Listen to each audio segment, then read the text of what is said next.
Então, olha só. Então, o grande problema, pessoal, é que ficam os materiais, tá, eletroeletrônicos aí, eles ficam obsoletos em um curto espaço de tempo, tá? Que é aquilo que a gente falou anteriormente, tudo pautado pelo consumo, né? Pautado por essa situação do ter aí. Eu preciso ter esse material.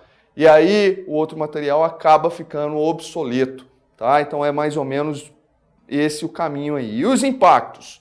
Veja bem, a gente já comentou aqui anteriormente. Então, nós temos uma contaminação direta ou indireta. Bom, eu posso estar manuseando uma placa de som, né? Eu olho naquela placa de som, eu vejo uma estrutura esverdeada, mas se você reparar bem, você vai ver alguns pontos brilhantes. E o que são aqueles pontos brilhantes? Né? Aquilo ali são soldas, e geralmente aquelas soldas são feitas de metal. Agora, que tipo de metal que é feito? Então pode ser berilo, né? Pode conter ali em determinados recipientes mercúrio, né? Que é o metal líquido que a gente tem, que contamina a água e que chega no organismo e se acumula no organismo, né? Contamina lá, pode contaminar a água, mas de repente naquela água tem um peixe. E se porventura daqui a alguns anos você for pescar num rio próximo ali, e aquele peixe que está naquele rio onde foi derramado aquele mercúrio, estiver naquele rio, você mandou esse peixe para dentro aí, o mercúrio que estava na musculatura daquele peixe vai para onde? Vai ser digerido no seu estômago? Não, vai ficar acumulado no seu organismo. E aí a gente, em detrimento desses materiais, pessoal, a gente pode perceber também um aumento de incidência de cânceres na população, né? E aí existem algumas pesquisas que indicam que a incidência está relacionada ao processo de alimentação, né? Ou uma alimentação inadequada, ou também uma alimentação rica em materiais, em substâncias nocivas ao nosso organismo, tá? Então, a contaminação direta, você pegando diretamente no local, ou indireta, contraindo esse material daqui a algum tempo, seja numa água que você ingere, seja num alimento que você ingere aí também, tá?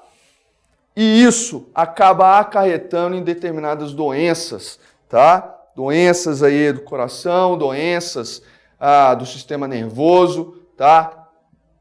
Cânceres de um modo geral, tá certo? Então a gente pode, além disso, né? Se eu pego, por exemplo, esse material aqui, tá? Esse material ele tem um local onde a gente coloca pilha, tá? E de repente ele não me serve mais, eu jogo no lixo, tá? O lixeiro vem, pega esse lixo e leva lá, por exemplo, se na minha cidade não tem aterro sanitário, tem lá o lixão. E nesse translado aí, essa estrutura se solta, ela se rompe, ela se quebra, tá? E aí fica fissuras. De repente está lá mais exposto, começa a chover e a chuva acaba se acumulando, a água da chuva acaba se acumulando nesse recipiente. É um criador de quê? Um criador de mosquito, né? A gente está tendo problemas de doenças aí ocasionadas por picada de mosquito em detrimento dessas situações, né? Que a gente não toma os devidos cuidados, correto? A biomagnificação, que é aquele processo em que substâncias nocivas ficam armazenadas no nosso organismo, tá? E isso já foi comprovado quando a gente faz estudos de ecossistemas de um modo geral, né? De plantações, aquele material, aqueles agrotóxicos que são liberados, por exemplo, numa planta de tomate. Existe aqui uma plantação de tomate, tá? Eu jogo um agrotóxico aqui. Esse agrotóxico ele vai estar presente na planta, tá certo? Vai estar presente no fruto. Aí vamos supor, né? Passou um passarinho ali e começa a se alimentar daquele fruto. O que ele está ingerindo junto? Esse material inorgânico e essa substância nociva. Só que esse passarinho ele faz parte de uma cadeia alimentar. De repente, em um outro local, ele vira alimento de um outro animal. Aquele material nocivo que o passarinho ingeriu, o que vai acontecer? Vai passar para o outro animal, correto? E passando para o outro animal, se esse animal ninguém devorar ele, ele vai o quê? Acumulando essa substância no organismo. Então é mais ou menos isso que pode acontecer conosco também, tá? esse material que é descartado incorretamente pode entrar em contato com o solo. As plantas acabam absorvendo isso daí, né? Ou simplesmente a água, tá? Cai lá nos rios, cai lá nos lagos e tal. Vamos supor que no local próximo a um lixão, por exemplo, exista um lago, né? Próximo assim, alguns quilômetros pela frente, tá? Exista um lago, exista uma criação de peixes naquele local. Então choveu, o que vai acontecer? A enxurrada vai levar parte desse material e vamos supor que caia lá naquele lago. O que vai acontecer com o peixe? Vai acabar assimilando esse material nocivo aí e como é um peixe que pague ali, por exemplo, tá? O indivíduo vai lá e ingere esse peixe, aquele material nocivo que estava na musculatura do peixe vai para onde? Vai para esse indivíduo que foi lá e pescou o peixe, né? E essa substância fica onde? Fica armazenada no organismo.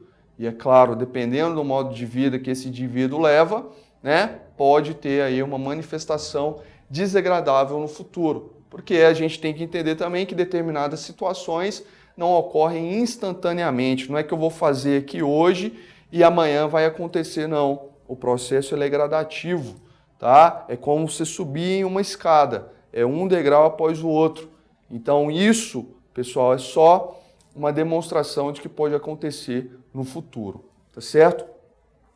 Então a contaminação da água e do solo, como eu já falei, tá? Como eu demonstro nessa tabela aqui, que a gente pode ver o que compõe o computador. Então veja bem, nós temos aqui nessa primeira linha um alumínio, tá? Que vai estar localizado no circuito integrado, numa solda, numa bateria desse computador aí, tá? Nós temos chumbo, tá? Que vai estar ligado ali ao semicondutor no computador, ferro, a estrutura, encaixes, estanho, que está ligado ao circuito integrado, cobre no condutivo, bário. Então percebam todas essas substâncias, que todos esses elementos químicos aqui que compõem, né, o computador, que compõem o notebook, tá? Compõe uma tela de LED dessa daqui, por exemplo, a gente vai encontrar todos esses materiais.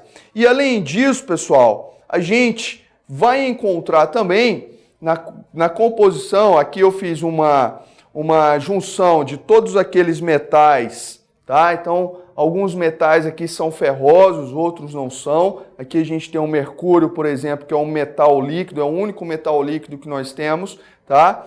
Que vai compor as baterias, os ligamentos, termostatos e sensores aí do computador. Então, fazendo aqui essa compilação, nós temos aqui 32% de metais ferrosos, tá? 23% do computador que está lá na sua casa ou que está aí na sua frente nesse momento, 23% constituído de plástico. Metais não ferrosos, como o cádmio, o chumbo, o mercúrio, somam aí 18%. Os vidros são 15% do total e as placas eletrônicas que nós vamos encontrar, ouro, platina, prata, paládio, somam aí 12%, tá? Então aqui eu fiz uma compilação de todo esse material que é encontrado aí, tá certo? E aí, pessoal, veja bem, além daqueles compostos que nós expressamos nessas tabelas aí anteriormente, nós temos aí o galho, amianto, né? Amianto a gente já viu que é um elemento que pode causar cânceres aí, tumores, né? Tanto é que a gente tinha caixa d'água, telhado, né? Tudo construído à base de amianto e hoje não se pode mais, já foi proibido por lei. Aquelas pastilhas de freio também não pode mais utilizar amianto. Utiliza-se um outro material químico aí, tá? Índio, tá? Que é uma composição, tá certo? Clorofluorcarbonetos, pessoal. O que são clorofluorcarbonetos? Clorofluorcarboneto é aquele gás que é prejudicial à camada de ozônio. Estão lembrados? Então, olha só, cloro é um gás, então, constituído por cloro, por flúor e carbono, tá? E o que acontece? Ele é um gás de alta volatilidade, então ele chega a grandes altitudes aí, o que vai acontecer? Com os raios ultravioletas que provém do Sol, essa molécula ela é quebrada, liberando quem? Libera o cloro. E aí, na liberação de cloro, o que esse cloro vai fazer? A gente vai ter, lá na camada de ozônio, a gente tem que relembrar que ozônio ele é constituído por 3 átomos de oxigênio. Então, o que vai acontecer? Esse cloro ele chega nessa ligação entre os átomos de oxigênio aí e quebra essa ligação. Aí a gente vai ter a liberação do gás oxigênio, do O2, tá certo? E um monóxido de cloro. Então, a partir do momento que ocorre isso com frequência, o que a gente está fazendo? A gente vai cavando um buraco na camada de ozônio. Seria mais ou menos como se nós cavássemos um buraco no solo, não é isso? Então, a gente vai vendo que o local ele vai ficando mais fundo. Então, há algum tempo, desde lá da década de 70, tá, que a gente tem essa preocupação com a camada de ozônio. Por quê? A camada de ozônio é o que protege, né, a Terra aí contra a radiação do Sol, tá? Então é um filtro natural, tá certo? Que foi formado lá há alguns bilhões de anos atrás, né, quando surgem os primeiros seres fotossintetizantes na Terra, tá? Então a gente tem que tomar conta disso daí também, porque imagina, se a camada de ozônio ela for deteriorado, o que acontece conosco? A gente vai ter aí uma alta incidência de tumor de pele, de câncer de pele, tá? Então isso é extremamente prejudicial para a gente, tá certo?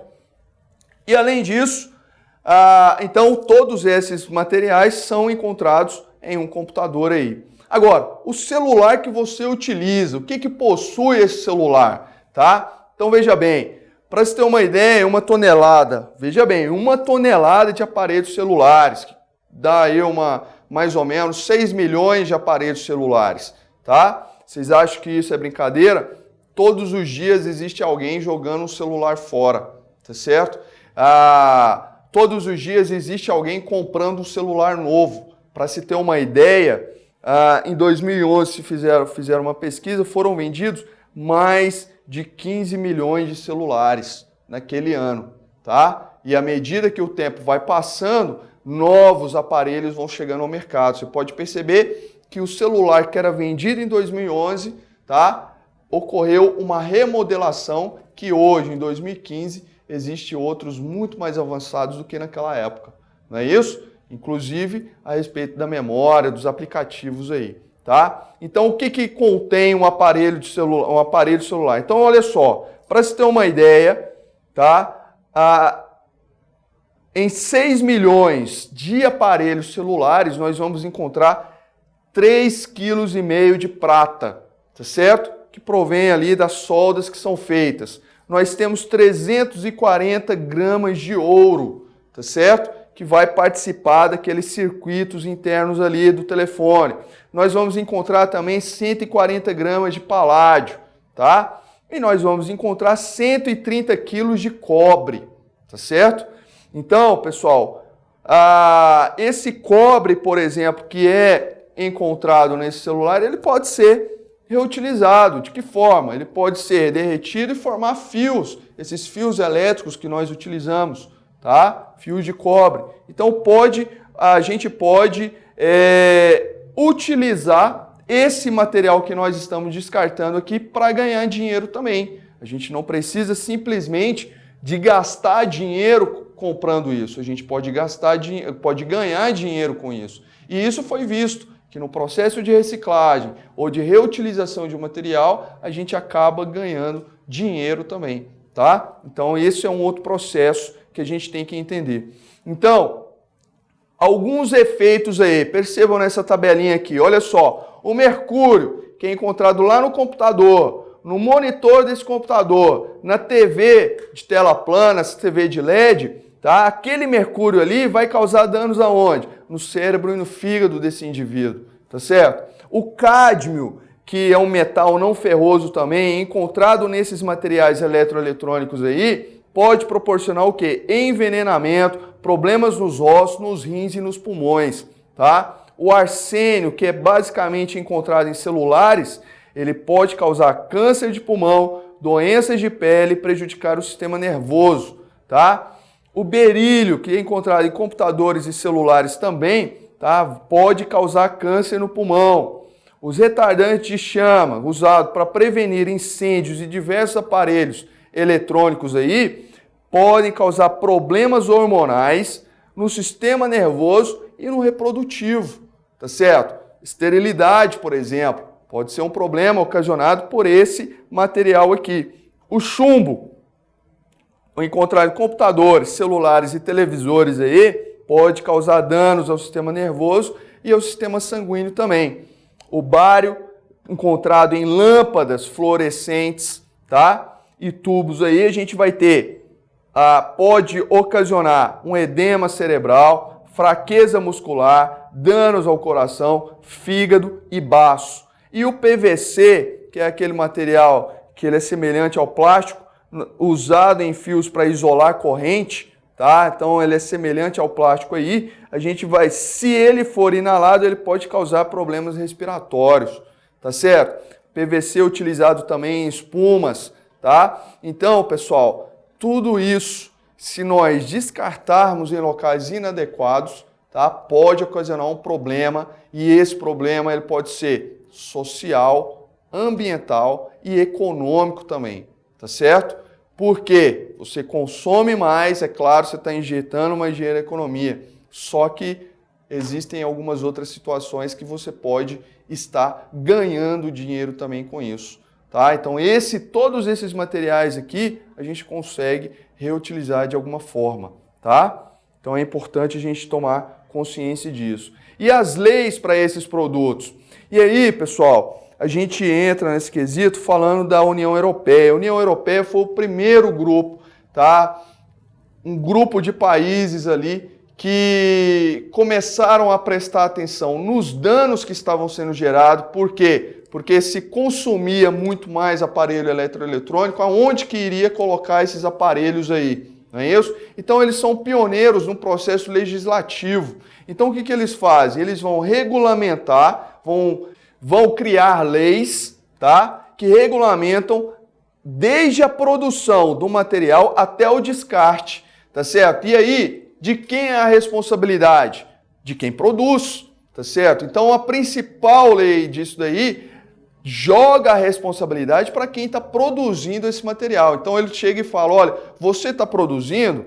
Ok. Agora, você é responsável também pelo descarte desse material, tá? Aqui no Brasil a gente vai ter também, com o Plano Nacional de Resíduos Sólidos, que é feito lá em 2010, tá? Que eu vou demonstrar aqui agora há pouco, também tem esse papel aí, tá? Então algumas medidas, essas medidas aqui da União Europeia acabam estimulando, tá, outros países a fazerem isso. Só que, um adendo aí, isso daqui, pessoal, essas leis que a União Europeia promulga, é a partir da década de 1990, tá? E nós aqui no Brasil vamos ter uma lei um pouquinho mais rígida em relação a esse descarte somente em 2010. Então, em algumas situações, nós estamos muito atrasados em relação a determinados países, tá? E aí, o descarte desse lixo eletrônico para outros países. E aí a gente cita aqui a Convenção de Basileia, porque a gente está falando de resíduo eletrônico, mas existem outros resíduos que alguns países costumam enviar para outros países, tá? Outro dia, por exemplo, há alguns anos atrás, 2 anos, 3 anos atrás, não me recordo, passou uma reportagem sobre um container que havia chegado no Porto de Santos, em São Paulo, e o que tinha nesse container? Lixo. E da onde veio esse lixo? De algum país europeu, tá? Não quiseram divulgar muito bem, mas foi de algum país europeu que veio esse lixo. Por quê? Porque alguns países têm essa prática, recolhem o seu lixo, não existe local adequado para colocar esse lixo, o que eles fazem? Eles amontoam e jogam em um determinado país. Então, por isso que a gente vai ter a Convenção da Basileia, tá? Que é um acordo que define a organização e o movimento de resíduos sólidos e líquidos perigosos, tá certo? Essa convenção permite a concessão prévia e explícita de importação e exportação dos resíduos autorizados entre os países, de modo a evitar o tráfico ilícito, tá? Então, para evitar, por exemplo, sou aqui de um país eu não sei, eu não tenho um local específico para acomodar o meu lixo, o que eu pego? Eu pego esse lixo, enrolo ele, coloco ele dentro de um container e eu jogo ele em um outro país.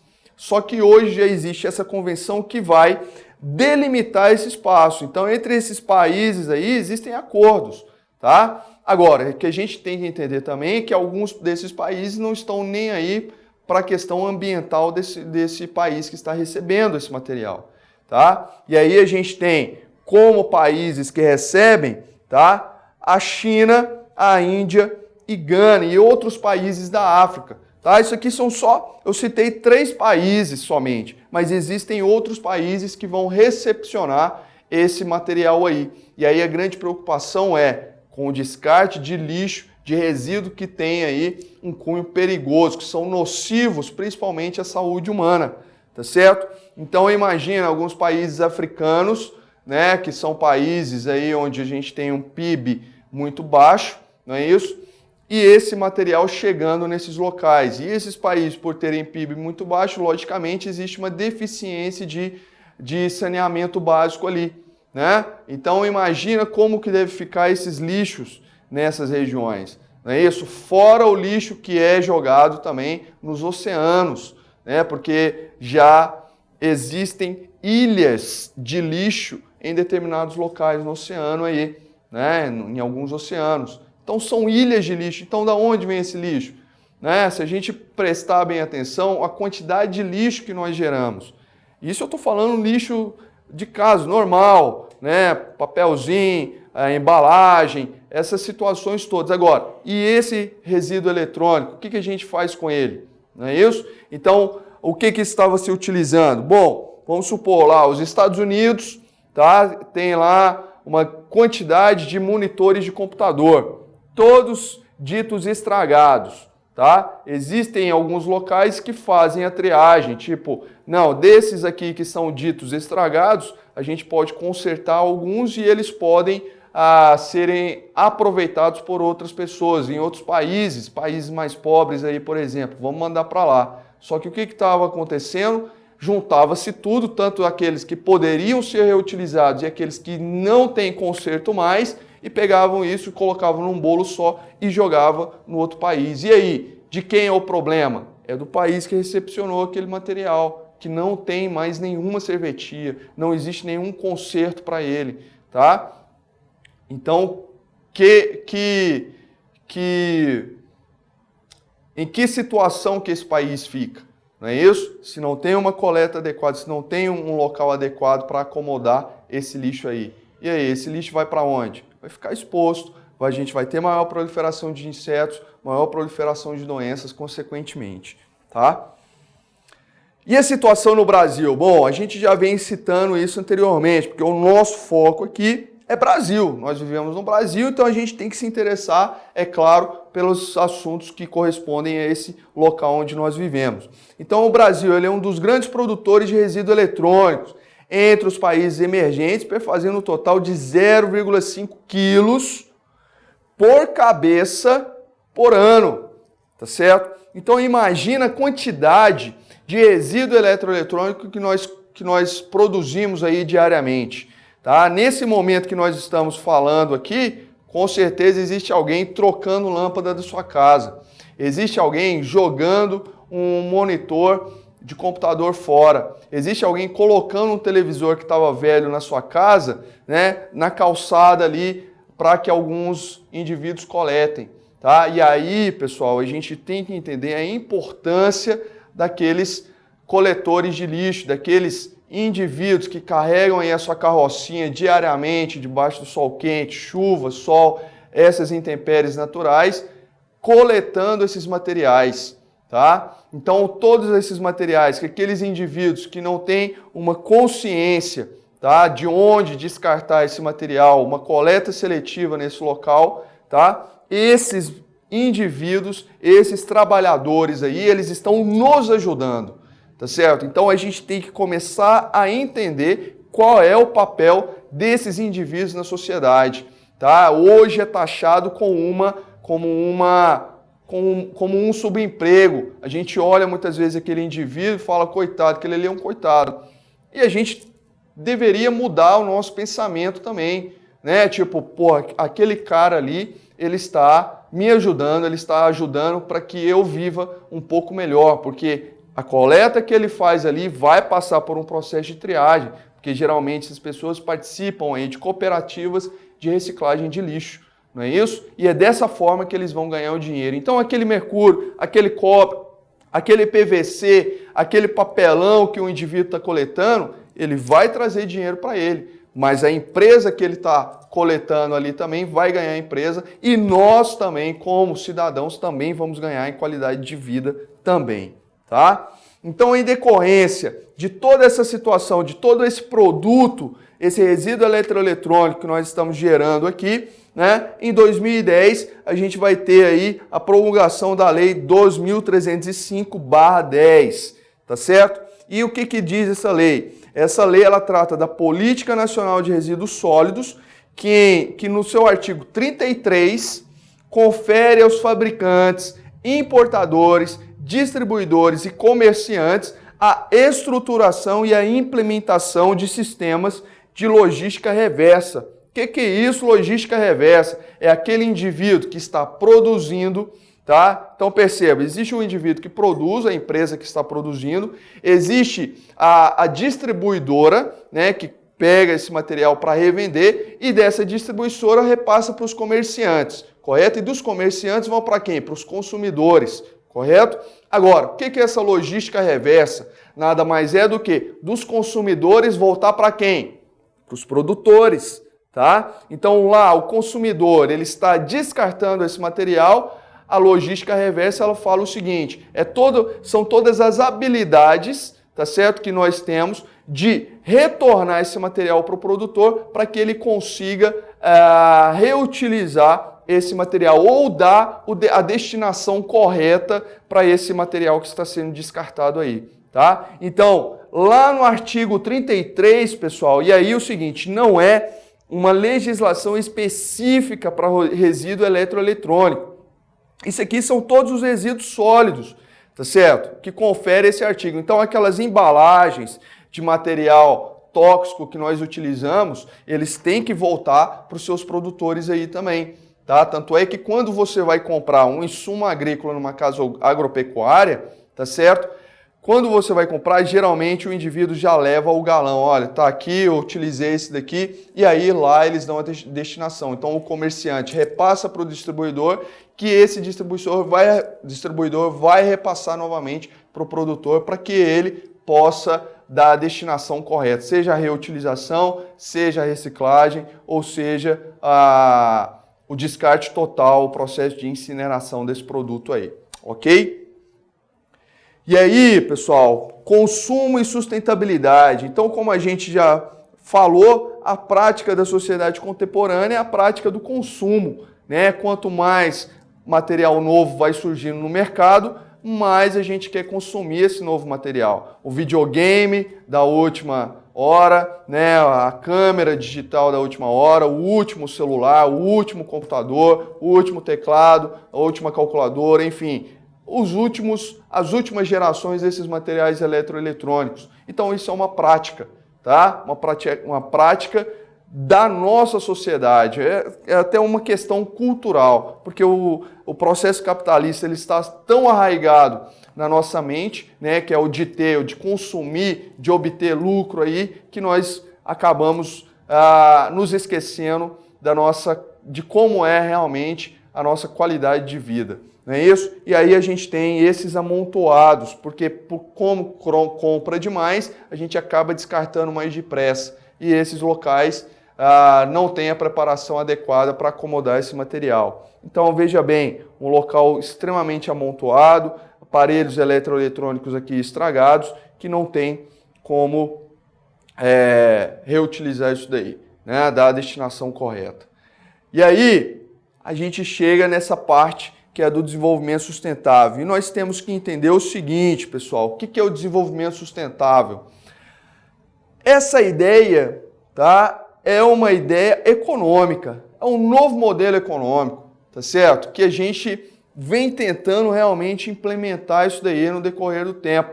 Então, ela é uma ideia que nasce de dentro do capitalismo, mas com uma outra perspectiva, que é a perspectiva de preservar aqui para que lá na frente, daqui 15, 50, 100 anos, não se tenha grandes problemas mais com a natureza. Então, esse autor aqui, ó, o Chiesi, ele vai nos dizer o seguinte: o que se observa é que os atuais sistemas de produção são incompatíveis com os ecossistemas, tendo em vista o consumo insustentável de recursos naturais, transformando-os em produtos descartáveis, né? Então, essa ideia, pessoal, esse cara escreveu isso lá em 1988, tá certo? Em 1988, para se ter uma ideia, nem o IBAMA a gente tinha ainda. O IBAMA ele vai ser formado em 1989.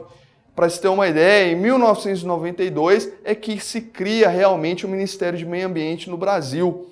E olha que o Brasil deveria ser o país, ou um dos principais países mais preocupados com a biodiversidade, com seus ecossistemas, né? Porque por causa da riqueza do nosso material biológico, por causa da riqueza de plantas, de animais, toda essa biodiversidade que nós temos aqui nesse país, nessa terra, né? Então, como ele fala, a gente transforma esses ecossistemas em produtos descartáveis, tá certo? Tudo isso por quê? Por causa do consumo exagerado que nós temos, tá? E isso, pessoal, é extremamente preocupante. Então, em 1900, para se ter uma ideia, a discussão ambiental realmente ela vai se iniciar ali por volta de 1970, onde alguns países vão se reunir, né, em detrimento de relatórios científicos que estavam sendo promulgados aí na comunidade científica e nos governos aí de alguns países, é que se inicia esse processo de discussão ambiental. E mais, a questão ambiental associada à questão econômica, à questão do desenvolvimento, tá certo? E isso começa lá em 1972, quando se promulga o Protocolo de Estocolmo, que é uma cidade da Suécia, que acaba tendo uma reunião de países ali, né, discutindo como que seria o desenvolvimento, né, preservando o meio ambiente. Então a ideia de sustentabilidade se inicia lá na década de 1970. Posteriormente, mais ou menos em 1987, a gente vai ter o chamado Relatório Brundtland, ou simplesmente chamado Relatório Nosso Futuro Comum, tá? Onde se traz novamente a ideia do sistema de um novo modelo econômico, da necessidade de haver um novo modelo econômico, porque aquele modelo que a gente só destruía, queria retirar aquilo dali, já estava deteriorando demais. Então começou a ocorrer a preocupação de como seriam os próximos 20 anos, como seriam os próximos 50 anos. Então, nesse relatório chamado aí de Nosso Futuro Comum, traz-se novamente a ideia de sustentabilidade. O que é ser sustentável? Ainda nesse momento não se tinha realmente do que seria esse modelo econômico. Em 1992, a gente tem na cidade do Rio de Janeiro, aqui no Brasil, né, a Conferência das Nações Unidas sobre Meio Ambiente e Desenvolvimento. Aí sim vai se estabelecer realmente a ideia de desenvolvimento sustentável. Quando, nessa oportunidade, a gente tem também uma elaboração de uma agenda, tá? Como vocês podem perceber, em 1992, final do século XX já, né? 8 anos ali antes do ano 2000. Então, olha só, nesse final do século XX, a gente já começa a se discutir uma agenda de ações para o próximo século, ou seja, esse século que nós estamos, o século XXI, como que nós vamos agir nesse século aí, correto? De que forma? Como que nós vamos produzir, desenvolver, como que esses países eles vão desenvolver economicamente e ao mesmo tempo preservar o ambiente que eles estão inseridos aí, não é isso? Então, aí sim é que se consolida realmente a ideia de desenvolvimento sustentável, que é o desenvolvimento capaz de suprir as necessidades da geração atual sem comprometer a capacidade de atender às necessidades das futuras gerações. E aí, pessoal, a gente tem que entender também de todo um processo histórico da elaboração dessa premissa aí, que é o seguinte: não existe um país superdesenvolvido se não tiver a participação da sua população, correto?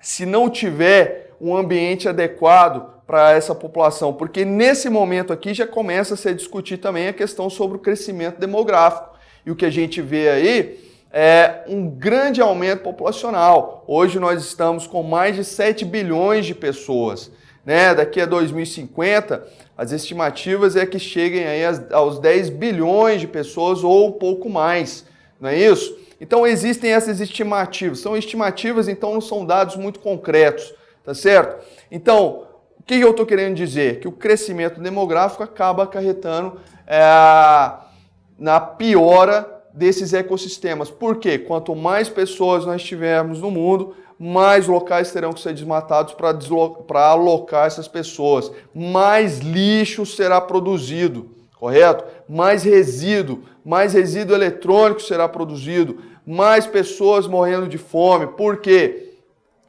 De tantos locais para alocar esses novos indivíduos que chegam aí, a gente vai ter poucas porções de terra para poder cultivar alimentos, né? A agropecuária vai ficar um pouquinho deficiente. Então, o que a gente pode fazer? Não é isso? O máximo que a gente puder fazer para poder conter essa degradação ambiental, porque querendo ou não, a gente precisa de uma água potável para consumir, a gente precisa de um alimento de qualidade para poder consumir, para se manter, né? E como que essas futuras gerações vão se manter aí? Então essa é a grande preocupação, é essa a premissa que permeia aí a ideia de desenvolvimento sustentável. Então, pessoal, a gente tem essa figurinha aqui que vem tratando justamente, é um tripé. Desenvolvimento sustentável, ele é um tripé que aborda aí a questão social, tá certo? A questão ambiental e a questão econômica do local. Então, com tudo isso, a gente forma aí o desenvolvimento sustentável, tá certo?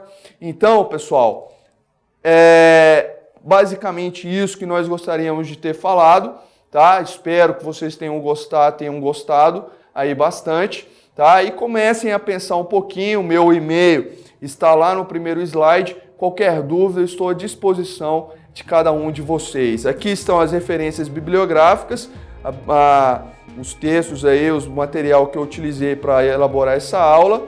E é isso, pessoal. Muito obrigado e até a próxima.